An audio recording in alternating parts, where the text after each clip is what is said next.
In class, we're going to be talking about the textiles of the Columbia-Wenatchi tribe. That's the tribe right around East Wenatchee, kind of where we're living right now, and it's about ancient textiles, so that's what we'll be talking about today. So the Columbia-Wenatchi tribe kind of spans across this whole area. It's a really big amount of area, so there's a lot of different cultures that cross, and that really affects the way that they would dress.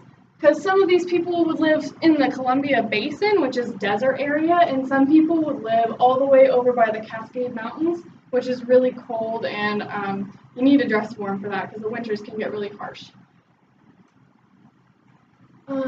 Some roles of the people in the Columbia-Wenatchi tribe played would be that the men, so in value of production, like what they would make in their tribes, the men would make arrowheads and they would fix the bows, so they made like basically bow and arrow production. And women tanned hides and weaved baskets. So you can see over here a couple tanned hides, and these are a couple of the baskets that they might carry fish or food in. A lot of things are fish themed because they're right along that Columbia River. That's the one thing that ties this whole tribe together, is that they're right along that river, and that also affects what they wear as well. Men also hunted for food and searched for berries and root plants.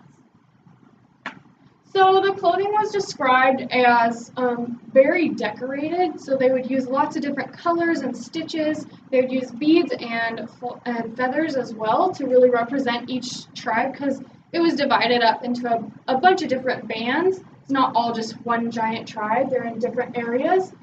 And so this picture right over here doesn't show a whole bunch of the different fringes and things on their textiles, but it's kind of just a good idea that they can be from all different areas of the state, because this is Chief Jim James. He's from Spokane, Washington, and that just shows how far across from the Cascades to Spokane these people would roam. And so yeah, they would need lots of different types of clothing. And I have a question for you guys. They would put fringe on their clothing. Do you guys have any idea why they would put fringe on their clothing?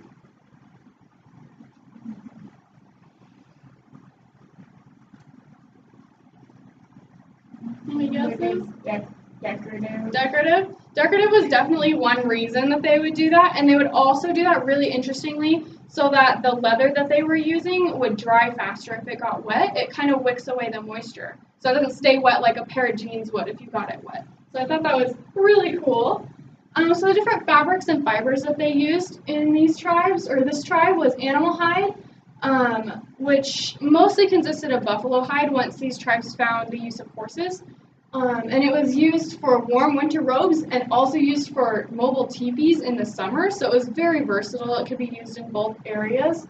And before they used teepees, they would use these tool mat huts over there. Those are kind of latched together, and tool mat is woven from tulle, which is a plant found on rivers and ponds, so it's perfect for them. And they switched over to the buffalo hides because they're easier to stretch over those teepees, and they also are more weather resistant.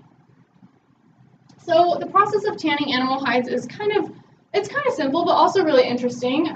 They would skin the fur of an animal. That's what the hide is the skin and fur of the animal. So the tools they would use would be made of bone, antler, or wood. So they try to be very resourceful.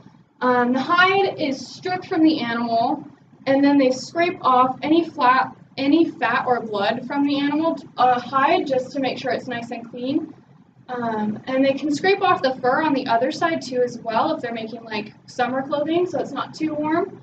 And to tan, they actually make a paste of the animal's brain and sometimes the fat and liver to soften that leather. So they apply it all over the hide, and then they scrape it off or wash it off, and then they work the leather and they stretch it and pull it until it's really soft and pliable, and then they can make clothing out of it. So the effectiveness of this type of fabric or fiber is that they were known for their warmth and durability, so they're perfect for winter weather. And they also were very good at insulating, which is great for summertime as well. And then the last step of tanning can be smoking, which makes the hides water resistant, so they're even more weather durable, which is perfect for Washington State because you have the desert climate and the forest climate. Again, they replaced the tool mats solely because they were more weather resistant. So that was a really big deal to these people. Not a lot is known about the Wenatchee Columbia tribe. I have a few friends that are from that tribe, and they still today use their clothing and their fabrics as a way to express their pride for their tribe, and they're really proud of that tribe. A lot of it has been sectioned off into the Spokane and Yakima tribes, but the Wenatchee tribe is still a very proud population. Thank you. Stop. That felt so long.